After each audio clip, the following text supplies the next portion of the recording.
Hello students, welcome to my channel Tanvi classes. So students, I hope आप लोगों को मेरी वीडियोस पसंद आ रही हैं।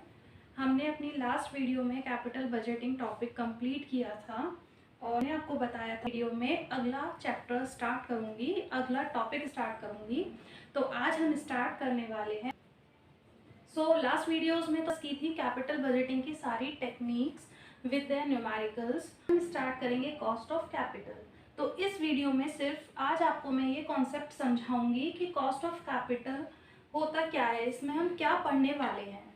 So what is capital? Capital means that part of money which is belong to the owner and to be invested in the business or a firm or an organization. So capital means कि जो हमारा पैसे का part है जो owner को belong करता है और ओनर उसको अपनी कंपनी में इन्वेस्ट करता है। अब वो ओनर हमारे शेयर होल्डर्स भी हो सकते हैं जिनको हम इन्वेस्टर्स बोलते हैं। तो जब भी हमें अपनी कंपनी में पैसे इन्वेस्ट करने हैं ताकि हमें इन फ्यूचर में उसके बदले में कुछ रेट ऑफ रिटर्न मिल सके, तो इन्वेस्टर्स इस चीज़ को ध्यान में रखते हुए कैपिटल में इन्वेस्ट करते हैं कि उनको उससे ज़्यादा अमाउंट इन्वेस्ट हो। अब कितना अमाउंट इन्वेस्ट होगा उसके लिए पहले उनको ये पता लगाना होगा कि एक्चुअली जो वो कैपिटल में इन्वेस्ट करने वाले हैं उसकी कॉस्ट क्या है। तो यहाँ पर हम वही कॉस्ट पढ़ते हैं कि हमारी कैपिटल की कॉस्ट क्या है, ताकि हम उसमें अगर इन्वेस्ट करें तो हमें फ्यूचर में कितना प्रॉफिट मिलेगा। So cost of capital is denoted by के। हम के से डिनोट करते हैं कॉस्ट ऑफ कैपिटल को। So here it's the meaning of cost of capital. Cost of capital means the rate of acquiring the total amount of all the funds used within a firm.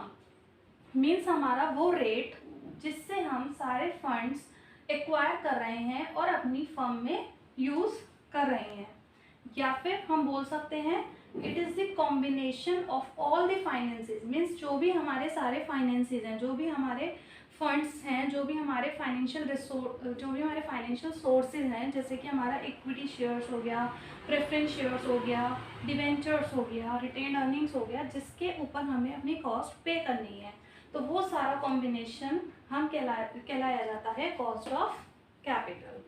या फिर हम बोल सकते हैं minimum required rate of return which is essential for the company for issuing the shares. Means वो rate of return जो कि company को ज़रूरत है ताकि वो अपने शेयर्स को इशू कर सके।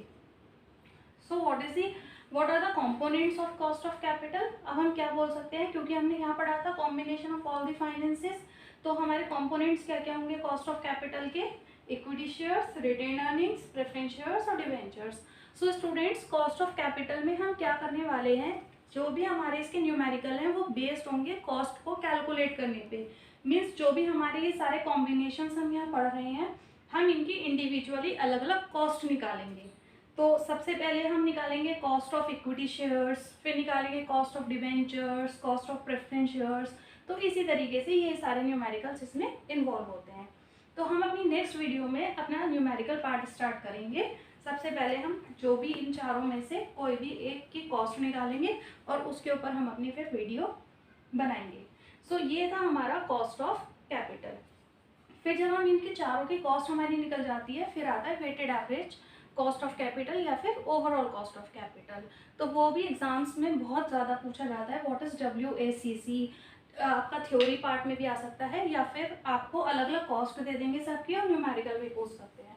तो ये भी हमारे एग्जाम के लिए अच्छा टॉपिक है। तो यहाँ पर क्या होता है कि थ्योरी में क्वेश्चन आ जाता है what do you mean by cost of capital, explain its importance and objectives. तो इस तरीके से थ्योरी में भी क्वेश्चन आ सकता है और आपका न्यूमेरिकल पार्ट भी आ सकता है। तो मिलते हैं हम अपनी अगली वीडियो के साथ। और अगर आपको मेरी वीडियोस पसंद आ रही हैं तो स्टूडेंट्स प्लीज़ उनको लाइक कीजिए और मेरे चैनल को सब्सक्राइब कीजिए, ताकि मैं आगे भी आप लोगों के लिए इसी तरीके से वीडियोस बनाती रहूं। आई होप आप लोगों को मेरी वीडियोस समझ आ रही होंगी। If you have any doubt then please tell me और comment me in the comment box. So thank you.